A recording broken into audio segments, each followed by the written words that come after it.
muy bienvenidas. ¿Me puedes contar un poco sobre ti? ¿Quién eres? ¿Qué haces? Pues yo soy Mariana Erazo. Nací aquí en Falla. Precisamente mi familia materna llegó a esta vereda donde estamos, curiosamente, sí. Y llegaron acá a una finca que queda allí ya finalizando lo que es la vereda.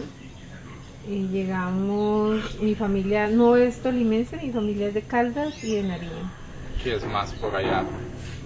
Sí, nosotros tenemos aquí límites con Caldas y ya pues Nariño sí lo tenemos al sur de Ecuador, ¿no? Sí, hay límites con Ecuador. Y pues mi familia paterna es de Ecuador, mi familia es de Caldas. Aquí llegaron, mi familia llegó a el Tolima aquí a Falla hace unos 38 años, ya casi 40 años. Atrás.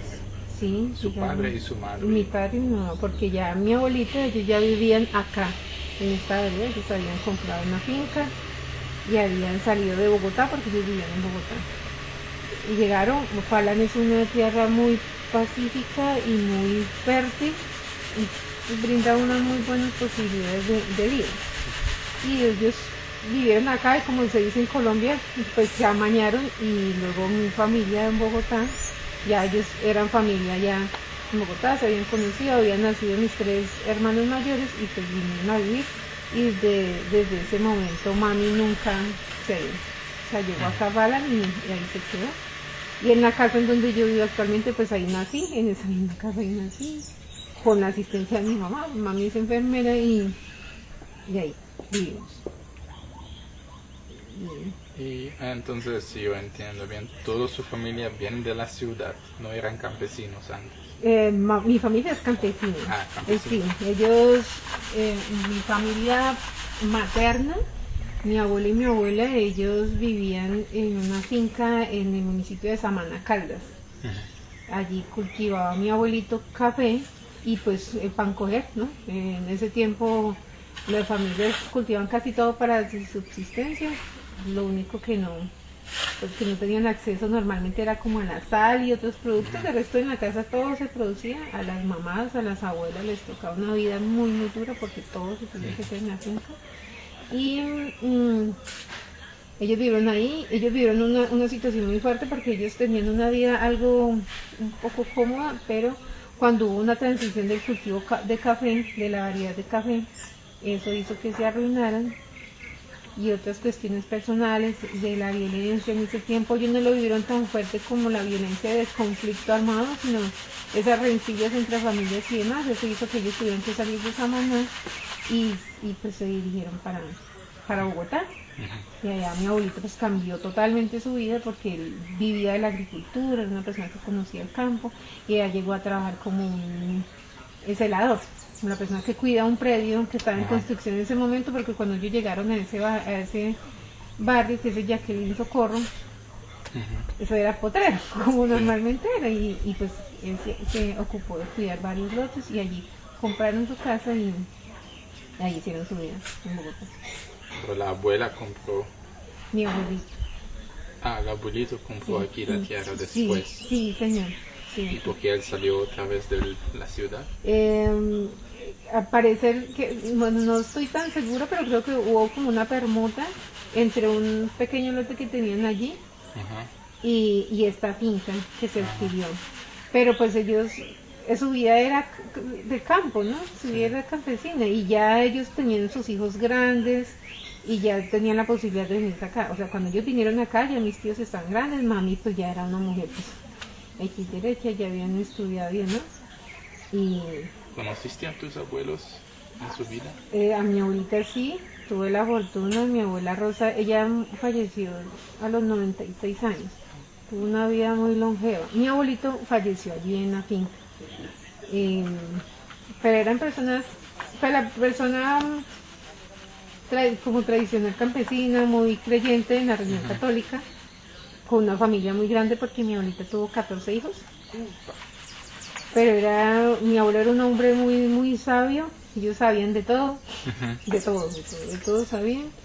Mi abuelita era muy amorosa, muy dedicada a su familia, extremadamente católica, creyente, aunque mi mamá dice que mi abuela era más creyente, en el rosario y esas cuestiones católicas y demás, pero sí, yo sí tuve la fortuna de conocerlos. A mi abuelo no lo recuerdo muy bien porque él sí murió cuando yo estaba muy pequeña, pero mi abuelita sí en Bogotá, luego yo volvieron a Bogotá y yo estuve un tiempo con mi abuelita, claro que la recuerdo.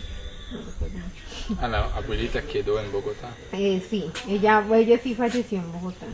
Sí. Ella sí falleció en Bogotá porque la mayoría de mis tíos, ellos viven en Bogotá. Los únicos que viven aquí es mami y mi tío Rodrigo, todos vivían en Bogotá, entonces ella retomó a Bogotá. Y su abuela y abuelos son de parte de tu madre. De mi madre. Y de la papá. Y de papá, me dice mi abuelito, mi abuela sí murió muy joven. Mi abuela murió a los 48 años, mi abuela paterna, ella murió de diabetes, muy mal controlada, pero ella estaría viva, yo creo en ese momento todavía. Ella era muy trabajadora, ella se dedicaba como a esto, a la cocción, a la preparación de lo que se llama la fritanga. El chorizo, la masilla, y dicen que preparaba eso y le iba muy bien. Y ellos decían que cualquier negocio que ella montara le iba muy bien porque era como muy entregada y bien. ¿Conociste a ellos también? A mi abuela no, yo no la recuerdo. La veo en fotografías que aún conservamos, pero no. Mi abuelo todavía está vivo.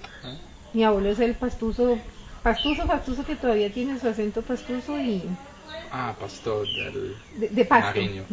Eso que le dicen que es. Pastuso. Él todavía vive en Bogotá. Él todavía está vivo en Bogotá. A él sí lo conocí. Y eso es lo que recuerdo. Pero bisabuelos y eso sí, no. Hasta esa generación sí, no. No se sabe de dónde vienen. Pues de mi familia paterna, ellos son de Ecuador. Pues ahí están a un paso, ellos son de Tambo, Nariño. Pero la paterna sí, no, la materna sí no tuve. ¿Y la descendencia de familia son todos europeos, mestizados, indígenas? Sí, claro. O aunque nosotros tenemos ahí como un dilema en cuanto a mi papá, porque mi abuelito, que yo le digo que vive en Bogotá y que aún no está vivo, en realidad él no es mi abuelo. Él es el abuelo de crianza, porque mi abuelo, mis tíos, si su merced tuviera la oportunidad de verlo, los va a ver, y ellos son con el rasgo pastuso. O sea, son morenitos, bajitos, y tienen unos rasgos muy similares. Mi papá no, mi papá es alto, mono, muy blanco. Él no es de ese, él no es de ahí, de ese mismo grupo, pero sí. Sí, claro, nosotros somos mestizos. De todo. Sí, mestizos. ¿Y qué hace que este territorio es su hogar? ¿Qué le gusta de vivir aquí? Todo. Yo he tenido oportunidad siempre de irme por el trabajo. Normalmente acá sí tengo que reconocerlo, no hay trabajo remunerado, que yo diga pues me puedo quedar aquí viviendo y puedo vivir de ello bien, o sea, económicamente no. Normalmente siempre me voy para Bogotá o trabajo en Bogotá, pero siempre con el deseo de volver. O sea, yo siempre regreso y me gusta estar acá. Me gusta porque pues mi casa es un lugar muy bonito, muy cómodo. Me gusta muchísimo el jardín. Pues no voy a decir que a mí me gusta que yo me haya dedicado en alguna ocasión a las labores de finca. Pues no lo voy a decir porque yo nunca he vivido en una finca. Yo siempre he vivido allá en el pueblo, sí, en un barrio. Pero me gusta mucho el campo, me gusta caminar, me gusta ir al río. Y el jardín, eso sí para mí es... No, eso sí me gusta, me apasiona, me encanta. Eso sí yo le dedico mucho tiempo, plata. ¿Y por qué vuelves entonces tantas veces por Bogotá, por la ciudad? Por el trabajo. El trabajo en Bogotá, hay muy buena oferta laboral y eso obviamente es bien remunerado, que pues obviamente uno gasta en Bogotá también demasiado, pero la experiencia laboral en entidades públicas es muy buena, se aprende demasiado allá. Recuérdame cuáles fueron o están sus trabajos, sus profesiones ahora. Yo soy socióloga. y me he dedicado a trabajar mucho en el tema comunitario y pues por un trabajo aprendí sobre gestión documental, manejo documental. Y ¿Documental de qué? Archivos históricos documentales. Ajá. ¿De la zona de aquí? Del país, con país. con el Archivo General de la Nación. Ajá. Ahí trabajé junto con mi hermana y bueno, pues ahí aprendí mucho sobre historia, pues me gusta la historia pues por mi profesión. Pero sí tuve la oportunidad de conocer muchos investigadores. Allá pues llegaban muchos investigadores de todo el mundo, de Francia, muchos de Francia, pues norteamericanos también muchos. ¿En qué están interesados? Particularmente historia colonial, pero en los archivos de negros y esclavos, archivos también de caciques e indios, se conservan acá en Colombia. También había se investigaba mucho sobre la historia del ferrocarril acá en Colombia, y entonces venían muchos investigadores latinoamericanos, pero también europeos. Y bueno, al inicio te dijiste, ¿naciste aquí en la finca de tu abuelita? ¿O? No, nací allá en Falan, allá en la casa en donde vivo en Falan. Y aquí, ¿qué te hace volver por este territorio donde tenía la finca de su abuelita?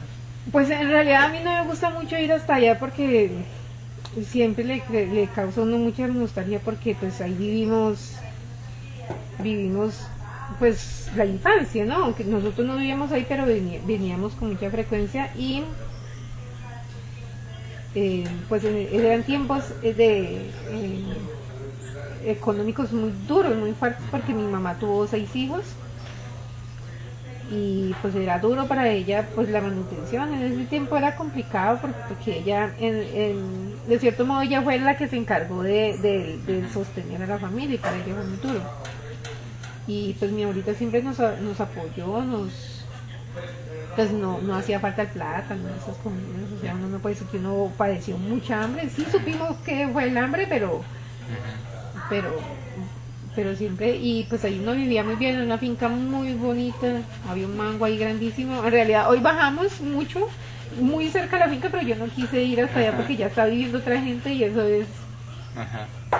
Pero hoy vinimos porque acá la rica, no sé si su merced Angie le alcanzó a contar, aquí hubo 2 procesos mineros en dos épocas, y en uno de esos espacios hay una, bueno, no se podría decir mina de piedra, pero es un espacio en donde se puede conseguir piedra con facilidad.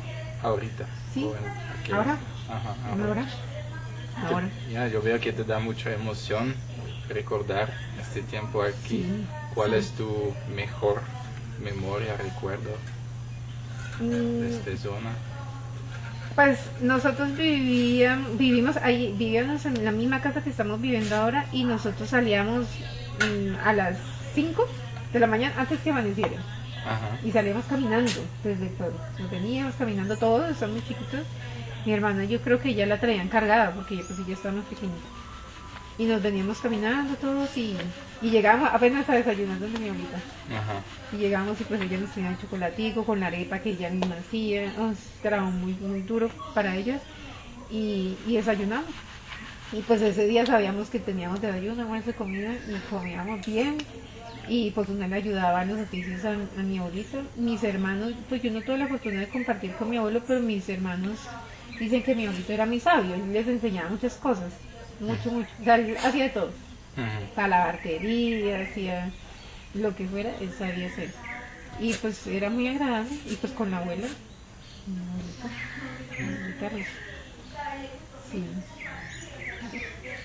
Y en tu trabajo, con todos esos archivos y sobre la historia, también conoces mucho sobre la historia de esta zona. Sí, como una cuestión personal, habían ocasiones en donde el trabajo no había mucho trabajo, entonces podía empezar a consultar qué era lo que me gustaba, y en realidad es el mejor trabajo que he tenido en toda mi vida ha sido ese. ¿Cuál fue? Del archivo. pues porque ahí podía leer y pues me gusta mucho leer, entonces en tiempos que no había mucha demanda de investigadores, pues nos sentamos a leer porque mi hermano también trabajaba ahí. Ajá. Y buscábamos con mucha insistencia documentos de aquí de Falan y encontramos unos muy reveladores, siguiendo el rastro, por ejemplo, de unos ingleses que vivieron allí, allí en otra vereda, una familia inglesa, y logramos, pues en la genealogía logramos ubicarnos. Ajá. Fuimos como hasta la tercera. ¿Qué enteraron sobre esa época? En un trabajo de investigación que hicieron en la normal, de chicos de programa de formación complementaria, ellos mencionaban a una familia Bentley y hablaban que en esa vereda de Hoyo Negro había una fábrica de autopartes. Pues eso no me da mucha curiosidad porque para ese tiempo pues nosotros decíamos como si la carretera pues ni siquiera estaba en buenas condiciones. O sea que pues nos pusimos con mi hermano a buscar en diplomática y consular y toda esta cuestión. Y en migración, y lo encontramos, sí, efectivamente sí vivieron acá en Hoyo Negro. En ese tiempo no había notaría en Mariquita, la notaría era en Honda. Entonces ellos allá registraban el matrimonio, ubicamos cuántos hijos tenían, quiénes eran. No continuamos porque si no pues hubiéramos encontrado ya actualmente quienes han, hasta ahí quedamos pues porque nos interesaba era ver si efectivamente se habían vivido y si efectivamente sí vivieron acá. Y eran propietarios, yo creo que lo que uno alcanza a ver ahí, yo creo que todo eso que uno alcanza a ver ahí eran ellos propietarios. Y eso, y pues muchos otros archivos, ahí se encontraban muchos archivos, ahí tienen la posibilidad de revisar los diarios oficiales. Y entonces en esos diarios oficiales pues uno veía todos esos actos, resoluciones, actos administrativos y demás de la gobernación en ese tiempo, que otorgaron muchos títulos en ese tiempo. Títulos mineros. Pues en ese tiempo no se nombraban de esa manera, pero sí, por ejemplo, asignaban tierras. Para... pues normalmente para uso doméstico. O, por ejemplo, para la construcción de la normal, o la construcción de un polideportivo en su momento, o la ampliación de una vía, de comunicación.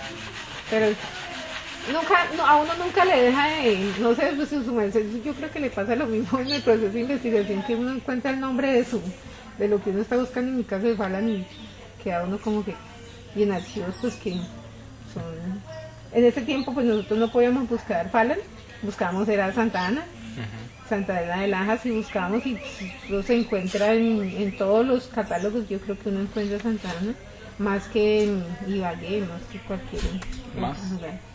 Pues dependiendo del archivo, si se busca por ejemplo en Colonia, en Caciques e Indios, también se encuentran Caciques de los indios. Caciques e Indios.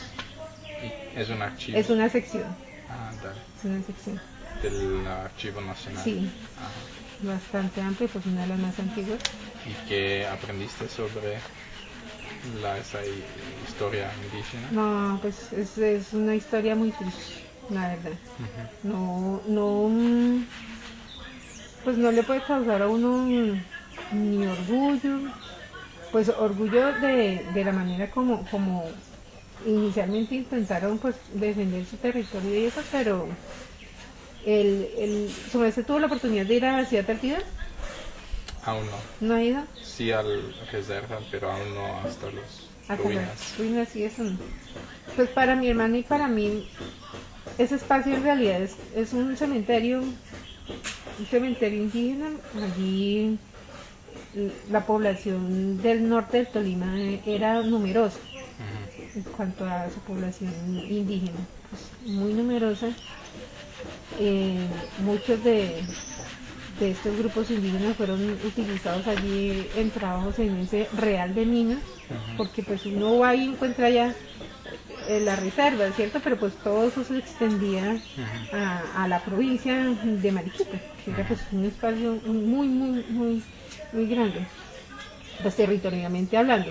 Y Y allí no solamente pues estuvieron presentes y trabajando las comunidades indígenas del norte del Tolima, de todos los municipios que se está visitando, allí también vinieron muchos grupos de Fontibón, de Fontibón, Cundinamarca, allá.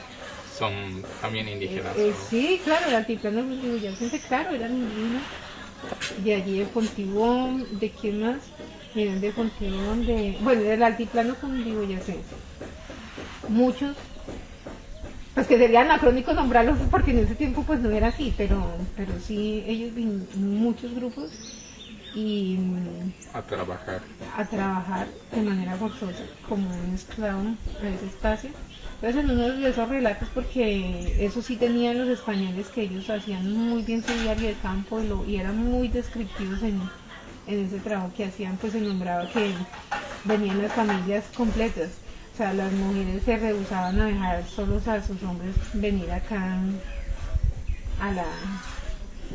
a esta zona, entonces venían pues, obviamente caminando. Imagínense ustedes cruzar toda esta cordillera para llegar acá, un cambio de temperatura totalmente tan brusco a este lugar, y venían junto con sus hijos.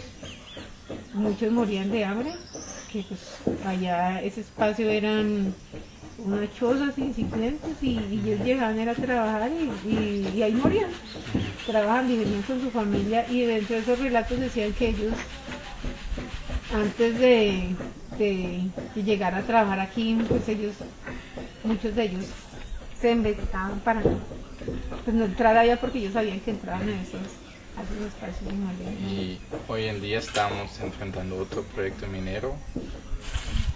¿Hay algunas comparaciones históricas que con tu conocimiento se puede notar? Pues por supuesto, pues es que es repetir, y es mucho más lamentable porque es repetir una historia con un conocimiento que ya existe, ¿cierto? Un conocimiento previo, y no solamente de esa historia que hubo, sino de las consecuencias mismas de un proceso extractivo y simplemente de esa exploración que es en la parte que nos encontramos. Y ¿cuáles serán esas consecuencias? Ambientales y sociales. Pues en este momento vivimos primero la incertidumbre, que es incertidumbre, pero que en realidad es una realidad, ¿no? No podemos negar nosotros que con cualquier proceso de intervención en estas montañas que estamos viendo y en las quebradas que pasan, en los ríos que están allá, pues va a tener una consecuencia ambiental. Eso sí eso obviamente va a pasar, que se vende un mensaje muy falso a las comunidades en cuanto a que ahora tenemos tecnología y que por esa tecnología el proceso extractivo no va a ser contaminante. Pues es totalmente falso, porque va a haber un impacto ambiental, sea como sea, y social, pues ya lo vemos. Hay una división muy fuerte en el municipio. Hay unas personas que se mantienen desde el inicio, porque esto no lleva 5 años, 6 años, ¿no? Lo que llevamos unos 14, 16 años, o sea, con estas empresas que llegan, porque minero, pues se sabe que hemos sido siempre, Fala se constituyó como un espacio minero, eso no lo podemos desconocer. Eso no quiere decir que por eso tenemos que continuar con el mismo proceso, ¿no? Porque no tendría sentido. Pero sí hay muchas divisiones de las comunidades, señalamientos,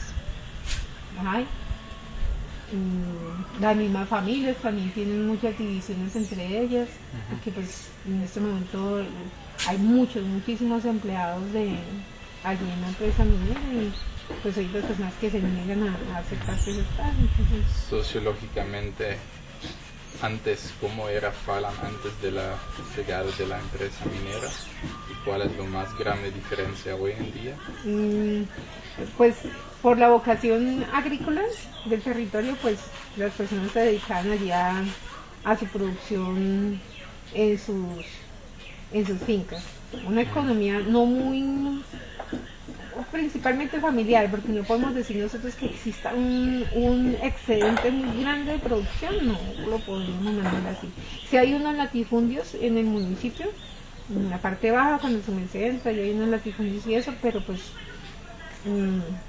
hay uno. pero pues por esa producción agrícola que tenía, pues las familias se dedican a ella, a la producción de panela, de caña de azúcar, y se vivía de eso, no se padecía mucha, la pobreza no es tan, que usted diga que sí hay pobreza en las veredas, por supuesto que sí, usted va a ir a las veredas y hay viviendas que todavía se va a encontrar que no tienen una unidad sanitaria, por ejemplo, pero se vivía de la producción agrícola. Ahora es muy complicado, por ejemplo, usted acceder a un joven para que lo acompañe en unas labores agrícolas. Es una constante en el país, yo no sé si en todo el mundo, pero pues el campo, y usted ha escuchado de pronto en muchas de sus entrevistas que el campo se está quedando solo y es una realidad. Pero a partir de la presencia de esta empresa, pues ya encontrar mano de obra en el campo es complicado, pues porque muchos de los chicos están empleados por las empresas, porque no es solo una empresa, que están presentes en el territorio. ¿Cuáles empresas están? Tenemos en este momento a Minera de Santa Ana, que fue en su tiempo Mineranda Gold, y bueno, ya cambiado valores, y tenemos a Cluanic, que es la empresa de perforación, que trabaja junto con ellos, pero ellos manejan su personal, cada uno maneja su personal. Pues hay dos empresas. Sí. ¿Y cuándo te enteraste sobre el proceso minero y cuándo o por qué decidiste de luchar, de contrarrestar? Del proceso minero, el proceso minero pues siempre ha sido muy cercano a la familia porque mi familia es minera. Pues mi papá se dedicó a la minería mucho tiempo. Aquí este espacio en donde estamos es todavía una tierra muy rica en oro, y la gente todavía va a decir eso. Mi papá se dedicó a eso durante mucho tiempo, aquí y en otros lugares del municipio. Ajá. ¿Y eso fue su profesión principal? No, principalmente fue ebanista, carpintero. Carpintero. Sí, muy bueno se dedicó a ello. ¿Y qué tipo de minería él hizo?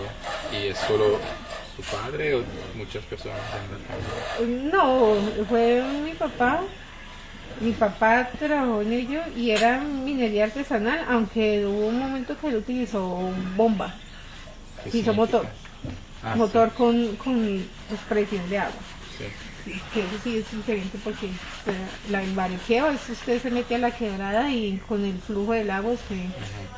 ¿Y con el bomba qué es la diferencia? Tiene usted una motobomba que mueve el agua a mucha presión, hay una manguera y con esa manguera usted se para al frente de un cerro y lo baja en una demanda y lo acaba con todo lo que hay ahí. Con todo lo que hace. Y pues todo ese material va a un canal y ahí se selecciona el material y se obtiene. Pero, ¿y cómo enteraste sobre el proyecto minero de Miranda Gold? Mi hermana es topógrafa y ella es la encargada de topografía de la empresa. Ahorita. Sí.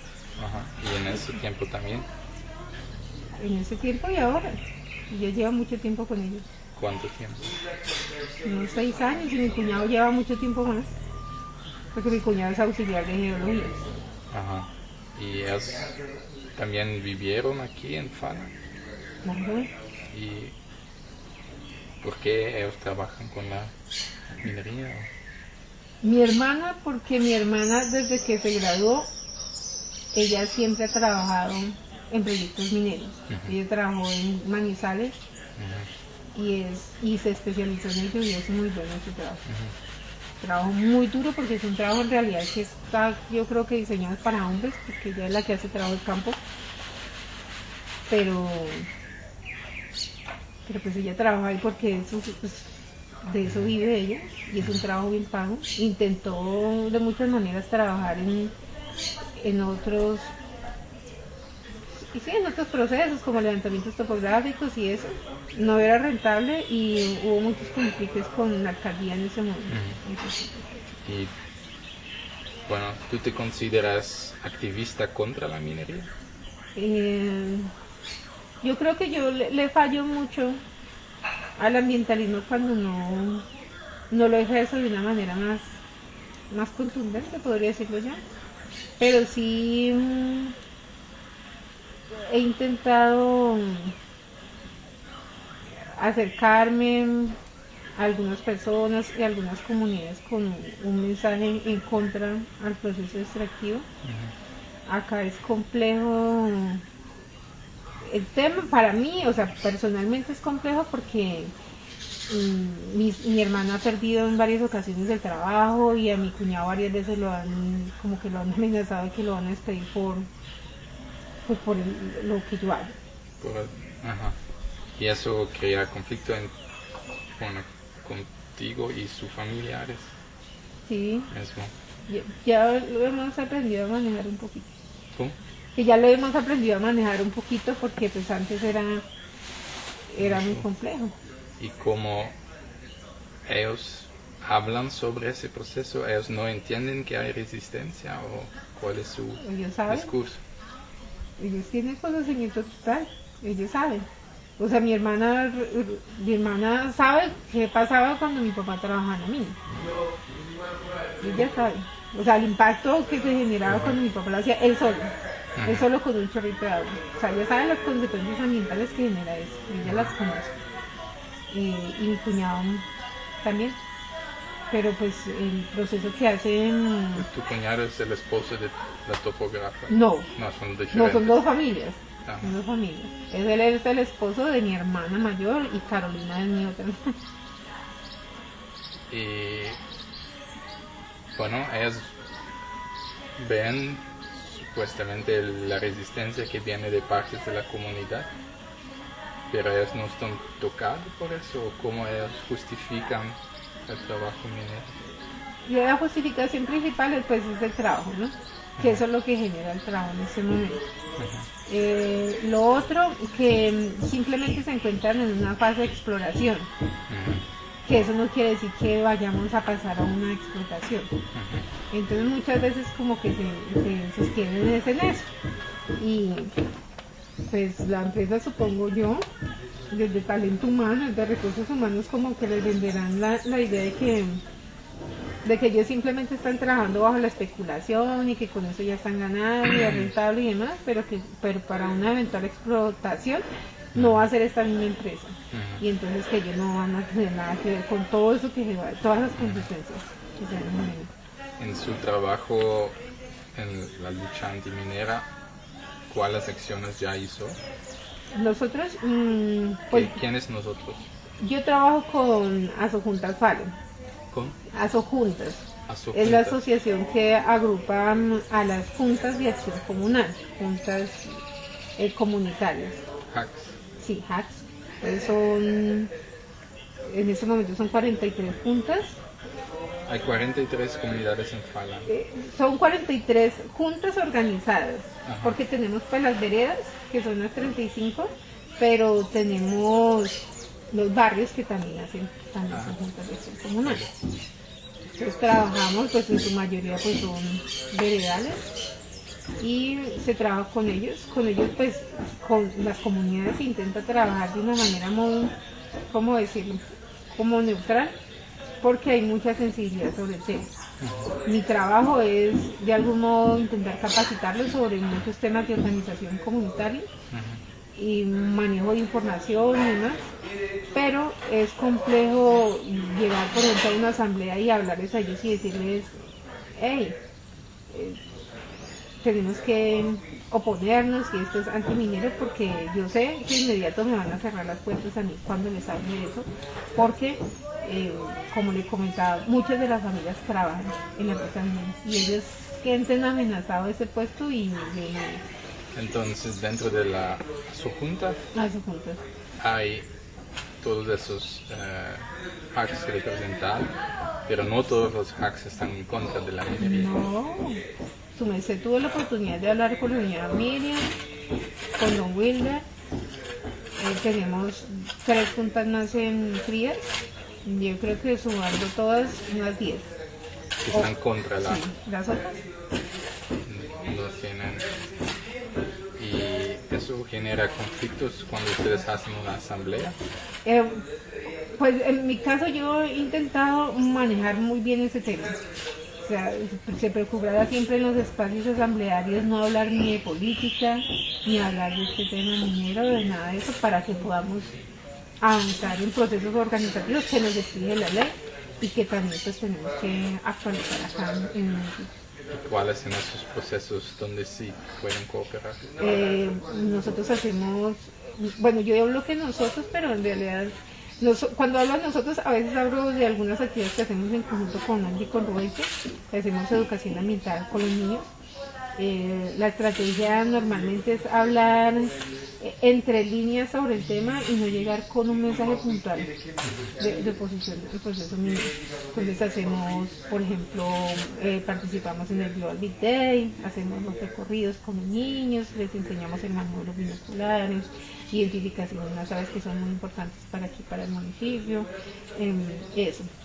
Es una forma de resistencia escondida o sin nombrarlo así. Sí, claro, y pues los niños, pues, lo puntual es el mensaje de conservación del ecosistema, en ese caso de las aves, o a veces hacemos procesos de sensibilización de la protección de algunos felinos que tenemos acá en el municipio. En la escuelita pues también intentamos, con la normal pues trabajo muy activamente porque hago parte del consejo directivo y con la rectora tengo muy buena relación.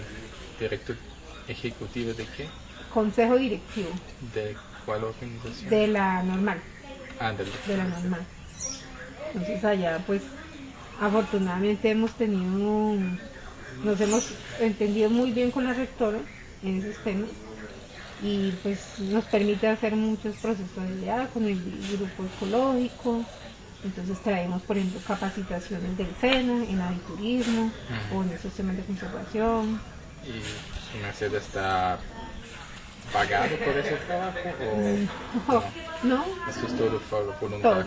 Todo es voluntario. No, aquí acá no es remunerado. ¿Y actualmente cuál es su profesión? Yo soy socióloga y estoy desempleada desde octubre del año pasado. Disculpa. Sí, aquí es complicado. Pero pues bien, o sea, no puedo decir que estoy pasando necesidades, no, pero sí. ¿Y cuántas veces la asamblea se reúne con las juntas? Tenemos la obligación de reunirnos 3 veces al año, pero nosotros a veces hacemos reuniones, asambleas extraordinarias, cuando por ejemplo tenemos que hacer una actualización de estatutos o hay información de la DIAN, esos temas tributarios pues hay que sacarles el tiempo. Por ejemplo, en febrero, a mediados de febrero tenemos la primera asamblea del año. ¿Y cuál es según ti el desafío más grande en reunir toda la comunidad en contra de la minería, todos los hacks? Porque es tan difícil reunir a la gente en contra. Pues está el tema siempre de la oferta laboral. Siempre está eso ahí. Si nosotros tuviéramos la posibilidad de decir, podemos generar un empleo que brinde las mismas condiciones, yo le aseguro que las personas no estarían allá, porque muchas personas lo reconocen. Acá hubo un proceso muy particular y yo creo que se da en todo lugar. Inicialmente hubo resistencia. Hubo mucha resistencia a ese proceso cuando las personas conocieron y dijeron, uy, pero ¿cómo así es que nos van a acabar con el municipio? Hubo resistencia, hubo velatones y como intervenciones allá en el espacio público, pero transcurridos unos 3 meses, pues se les ofreció trabajo bien pago y eso, y muchas de esas personas que hacían activismo, pues ya están trabajando con la empresa. ¿Puedes elaborar un poco sobre esos métodos que utiliza la empresa para convencer a la gente para entrar en el territorio? ¿Qué sí qué? ¿Cuáles métodos o maneras ellos utilizan para convencer a la gente? Hay una que se está utilizando ahora con mucha frecuencia y es muy efectiva. Ellos programan unas visitas guiadas a una plataforma de perforación. Entonces ellos organizan un grupo, no sé cuántas personas, 5 o 10 personas, no sé, que voluntariamente acceden, algunos de los solicitan y dicen yo quiero ir a ver. Entonces ellos hacen un montaje, una simulación de qué es una exploración una plataforma de exploración controlada que no afecta al medio ambiente, que recicla el agua, que todo, que entonces la gente vaya y les muestra todo tan bello, tan hermoso, entonces la gente sale con una idea, ¡wow! Te están haciendo un favor al medio ambiente. Y que salen convencidísimos, profesores, funcionarios públicos, salen convencidos que eso está. Eso lo hacen ahorita. Sí, claro. ¿Dónde? Dependiendo de dónde estén las plataformas. Creo que no sé a dónde habrán ido en ese momento, no sé en dónde hay plataformas. ¿Fuiste? No, yo no he ido, no me interesa la verdad. Yo sé cómo funciona eso, entonces sí, yo no he ido. ¿Y dónde ya tiene exploración al momento por aquí? En este momento sé que en el sector de Alto del Rompa, Tavera, allá arriba, hay tanques de almacenamiento de agua. Eso quiere decir que sí, allá en la parte de Tavera hay una plataforma en este momento. ¿Y es cuántos minutos de acá más o menos? ¿Qué le digo? Unos 45, porque tenemos que subir hasta Palocavito. Se sube hasta Palocavito y se desvía y se entra hacia allá. Sí, está un poquito de aquí, un poquito de retirado.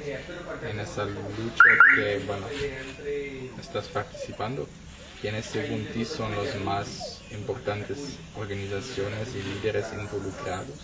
En la lucha, la rectora de la normal, por supuesto. Yo creo que es el actor que, o sea, institucional, que representa a una institución. Es fundamental porque es la única que institucionalmente se opone. La única. De resto aquí parroquia, policía, bomberos, alcaldía, personería, comisaría, todos. Los únicos que no es la rectora, y le agradezco, y por eso yo intento apoyarle lo que más pueda desde el consejo y desde las actividades y pues desde el tiempo que uno tenga disponible, porque es muy duro para ella, la presión que ella vive es muy fuerte. Al profe Wilder de Frías, no sé si comenté, ya tengo oportunidad de hablar con él, es importantísimo que hable con él. Él es el rector del colegio Diego Fayol de Frías, también de aquí de Fala.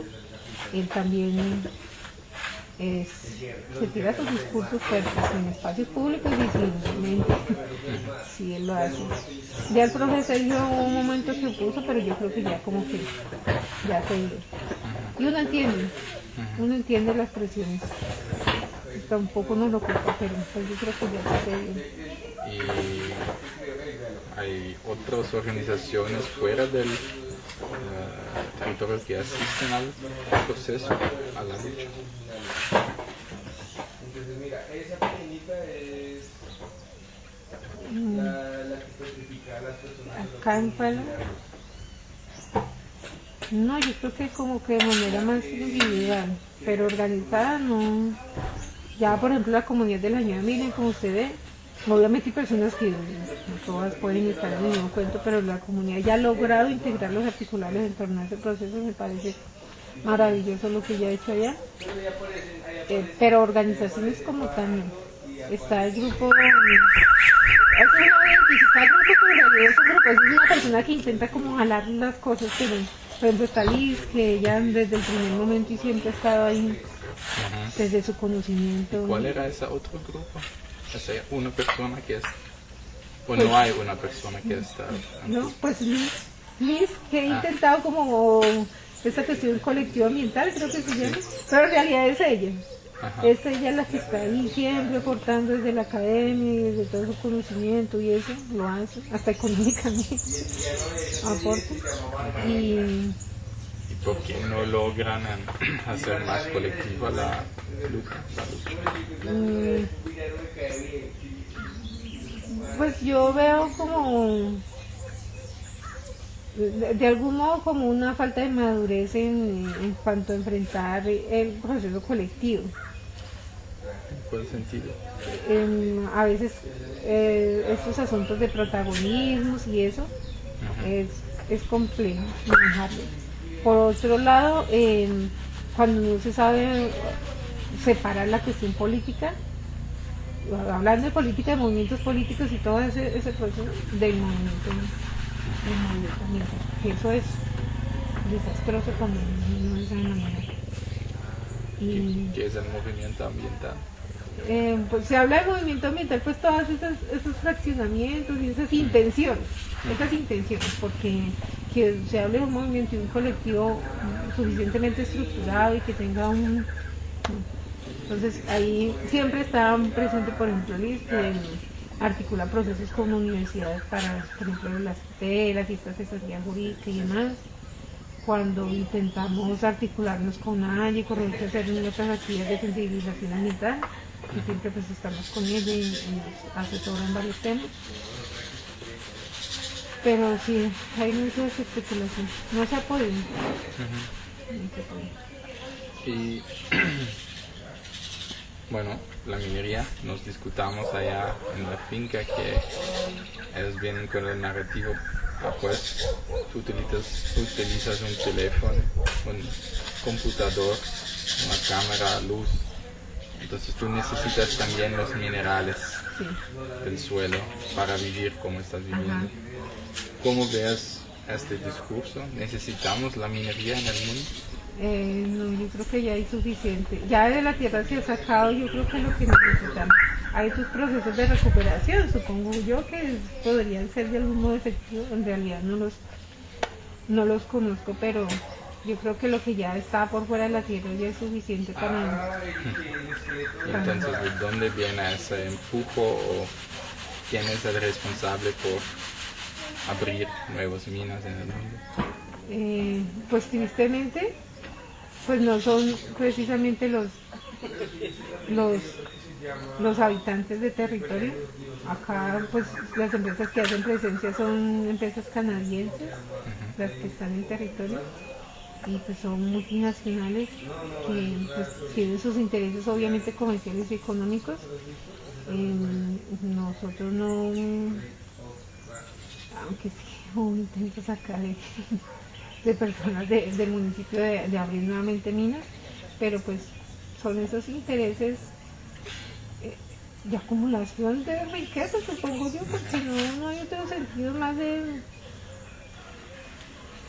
de justificar. ¿Y cómo podemos personas, comunidades, organizaciones de Europa apoyar a su lucha aquí?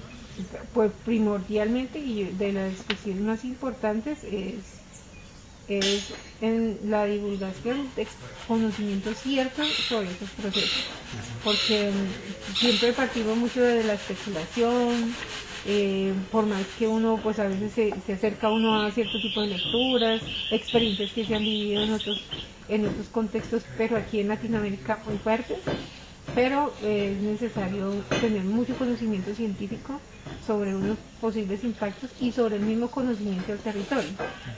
Cuando tenemos algunos debates, si se puede decir así, o encuentros con las personas representantes de estas empresas, siempre se habla del mismo tema, que nosotros no podemos hablar ni opinar sobre el asunto porque nosotros no tenemos cifras, ni tenemos estadísticas, ni conocemos, ni hay diagnósticos, ni nada de eso. Y eso es, en realidad es muy ofensivo porque usted no necesita tener un conocimiento científico para decir que usted necesita el agua en buen estado para vivir, pero siempre es esa exigencia de estas empresas. Y a mí me gustaría mucho tener la posibilidad de acceder a esa información. Nosotros no tenemos en este momento un estudio de suelos ni un estudio de la calidad del agua. Nosotros, la empresa que nos brinda el servicio de abastecimiento de agua potable, nos dice que el agua está en buenas condiciones, pero yo le aseguro que esta agua, todas las cañadas están contaminadísimas con mercurio, así como en frías. Hay mercurio que se regó en esas quebradas y pues de eso no se habla. No tenemos un estudio que soporte decir así. ¿Cómo tú sabes que está contaminado? Es porque mi papá trabajaba en eso y yo sé que lo utilizamos pues, mercurio. Sí, claro. Y bueno, ¿hay alguna responsabilidad también de los pueblos en Europa por lo que está aconteciendo aquí? Pues entre más acceso, más capacidad adquisitiva haya, pues eso genera genera una demanda y esa demanda la estamos soportando nosotros que tenemos toda esta riqueza tan impresionante y somos nosotros en realidad los que vivimos esas consecuencias. Nosotros normalmente pues sí gastamos, pero no creo que en exceso.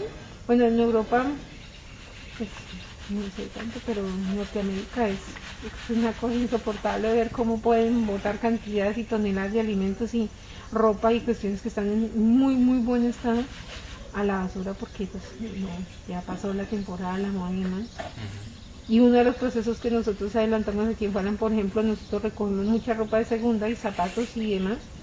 Mucha de esa ropa la vendemos porque necesitamos recursos para poder mantener la organización, sino pues de qué nos vamos a sostener, pero mucha de esa ropa también la llevamos a las veredas porque hay niños que todavía andan con sus piecitos descalzos. Es una forma de, con eso no vamos a solucionar el problema ambiental, pero por lo menos se le está dando un segundo, tercer y cuarto uso a esas prendas.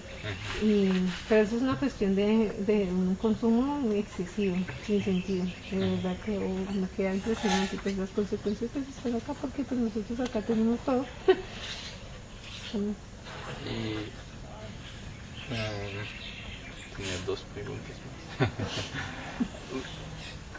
Bueno, tenemos con Catapa, la organización donde soy voluntario, una campaña por hacer incidencia sobre este caso, y esa campaña se llama El Derecho a Decir No, porque muchos de esos procesos, bueno, son de alguna manera impuesto sobre un territorio.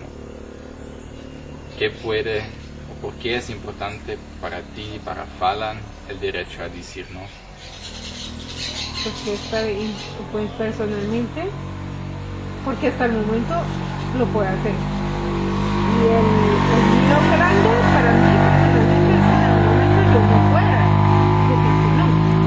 Y yo sé que muchas personas no hablan de ese tema, pero llegará el momento en que nosotros vamos a volver a unas épocas muy fuertes aquí en el municipio, en donde usted no podía negarse a hacer cierto tipo de actividades o limitar su movilidad en el territorio y demás.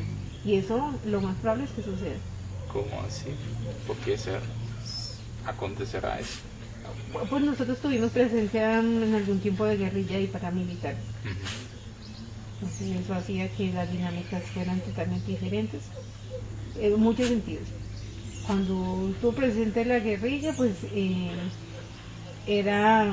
se organizaba la limpieza de la carretera y no era que usted quisiera salir a ayudar a limpiar, sino que es que tenía que estar ahí a las 6 de la mañana y la gente a las 5 de la mañana ya estaba. Porque tenían miedo. Sí, claro, tenían miedo. Y pues era una cuestión comunitaria, porque la gente tenía que salir a limpiar. Decían, este domingo vamos para la escuela, a arreglar la escuela, todo el mundo iba a arreglar la escuela. Eso, de algún modo, en las cuestiones positivas, pero otras cuestiones fuertes que se vivían. Y con el paramilitarismo, pues, miedo terrible. O sea, si usted me pregunta a mí, ¿yo a qué le tengo miedo a eso? Es una cosa espantosa. Y nosotros no lo vivimos, o sea, mi familia no lo vivió. Nosotros no fuimos víctimas de conflicto, pero es una cosa aterradora. Entonces, y todos esos procesos traen consigo esas dinámicas. Y a mí sí me daría mucho miedo. ¿Por qué traen esas dinámicas? Porque hay muchos procesos en algunas comunidades que he conocido y me han contado, la cuestión de la persecución, las amenazas, la presencia de actores armados defendiéndonos, o sea, resguardando y brindando seguridad a plataformas o a minas y demás.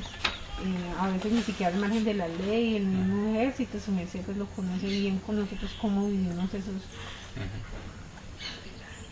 Vale. Gracias. Última pregunta. Si tienes el derecho o quisieras el derecho a decir no, también quisieras el derecho a decir sí, ¿cuál alternativa usted desea por el territorio? ¿Cuál futuro deseas por sus hijos, sus nietos, sus familiares? Pues yo me he mantenido durante mucho tiempo con el no y yo espero poder hacerlo y ser consecuente con el discurso que tengo y las decisiones que yo tomo. Es muy difícil y yo sé por qué mi familia lo asume y porque ellos sí dijeron, están en el cuento de sí, se mantienen y yo sé que se van a mantener en el tema. Yo espero que la vida a mí me permita, las condiciones que tengo hasta ahora, decir no, porque lo he podido hacer, no sé cómo, pero lo he podido hacer. Pero yo sé que muchas personas cuando ven que su familia está pasando necesidades van a ceder, ojalá no sea mi caso y yo espero hacer todo lo posible para que no sea así. Digo que no porque pues, es la tierra, pues he tenido la oportunidad de conocer lugares aquí de la geografía de Colombia y eso, pero pues para mí Jalal siempre es lo más lindo, es un municipio en donde se vive muy bien, es muy tranquilo, muy seguro, no sé si me quedo, no ha pasado nada malo, ¿cierto? Pues acá se vive muy bien, aquí se vive muy tranquilo, muy seguro, y pues yo digo que no, porque lo que nosotros tenemos acá para vivir no hay con facilidad en otros lugares, tenemos esa bendición del agua, que hay aquí agua por todo, en la tierra, que es muy fértil, las personas que habitan, no, yo creo que no había posibilidad de decir no, y me he puesto en ese lugar a pensar, bueno, sí, digo que sí, acepto ese trabajo de 4 o 5 millones y me trabajo, pero yo creo que no solamente por la ética personal y profesional, ¿no? Yo creo que eso sería fallar como a toda una convicción de vida, porque el ambientalismo no es que se haya generado en uno ahora cuando llegó la empresa minera, no, eso es una cuestión de con la que uno crece y ojalá la vida me permita mantenerme en ese no y poder sensibilizar a muchas personas para que, y muchas personas lo saben, las personas todas lo saben, todas las personas lo saben, ellos lo saben, pero pues hay compromisos económicos, hay obligaciones, hay compromisos de tipo político, y pues la gente va en esa dirección. ¿Qué pasa? Bueno, muchísimas gracias por la entrevista y les deseo mucha suerte en la lucha. ¡Ah! Dios, necesitamos más que suerte. Bueno, gracias por su tiempo y que les vaya muy bien en su progreso. Gracias. De todos modos, para las personas yo considero que sí es como de algo reconfortante y alienta saber que hay otras personas que están en el mismo sentido. A mí me preocupa mucho la situación de la señora Miriam y de la rectora porque ellas yo sé que se sienten muy solas en esa lucha porque están solas. Definitivamente están solas.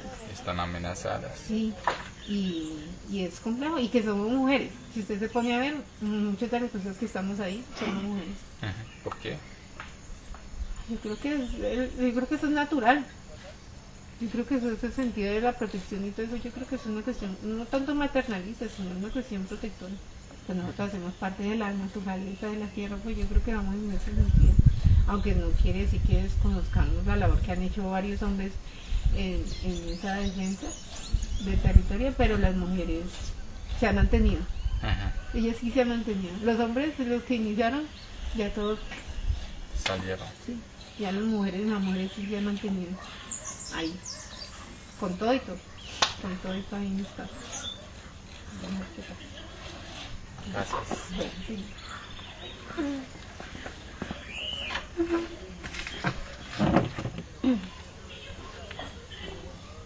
Voy a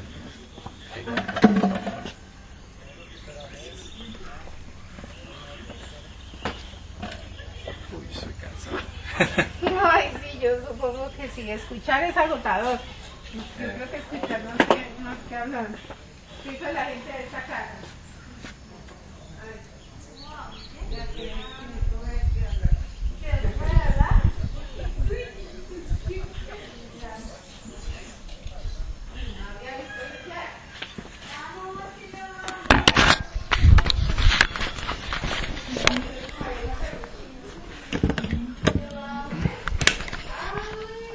¿Qué tal? ¿Cómo te fue?